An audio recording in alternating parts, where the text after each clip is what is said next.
బీజేపీలో రాజకీయాలు రోజు రోజుకి మరింత ఆసక్తి రేకెత్తిస్తున్నాయి. గడిచిన కొద్ది రోజుల నుండి బీజేపీ రాష్ట్ర అధ్యక్షుడి పదవిపై విస్తృత చర్చలు జరుగుతూనే ఉన్నాయి. ఈ నేపథ్యంలో తెలంగాణ బీజేపీ అధ్యక్షుడి పదవి కోసం నేతలు పోటీ పడుతున్నారు.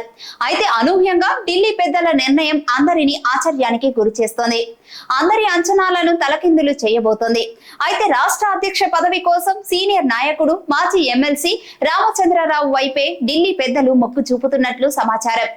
ఈయనకు మద్దతుగా కేంద్ర మంత్రి కిషన్ రెడ్డి, జాతీయ ఓబీసీ నాయకుడు డాక్టర్ కె లక్ష్మణ్ కూడా అంగీకారం తెలిపినట్లు సమాచారం.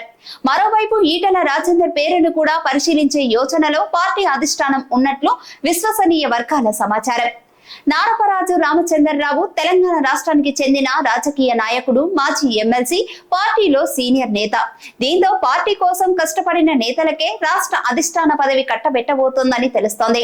పార్లమెంట్ ఎన్నికల సమయంలో వలస పార్టీల నుంచి వచ్చిన నేతలకు టికెట్లు లభించడం వల్ల ఆ పార్టీలోని నేతల అలకలను దృష్టిలో పెట్టుకొని ఈ మేరకు నిర్ణయం తీసుకున్నట్లు ప్రకటించారు. అయితే తెలంగాణ బీజేపీ అధ్యక్షుడి పదవి కోసం రామచంద్రరావు పేరును ప్రకటించడం దాదాపు 90% ఖరారు అయినట్టుగానే విశ్లేషకులు తెలిపారు. ఈ సందేహాలు అన్ని నివృత్తి కావాలంటే అధిష్టానం తీర్పుకై వేచి చూడాల్సిందే. చివరి నిమిషంలో ఏవైనా అనూహ్య మార్పులు సంభవిస్తే తప్ప అధ్యక్షుడి పేరు మారవచ్చు. దీంతో రాష్ట్ర బీజేపీ నాయకులంతా ఆతృతగా ఎదురు చూస్తున్నారు. ఏదేమైనప్పటికీ తెలంగాణలో బీజేపీ అధ్యక్షుడి ఎన్నిక మాత్రం ప్రశాంతంగా జరిపే యోచనలో అధిష్టానం ఉన్నట్లు సమాచారం. ఈ సస్పెన్స్ కు త్వరలో బ్రేక్ పడే అవకాశం ఉంది. వేచి చూద్దాం మరి ఏం జరుగుతుందో.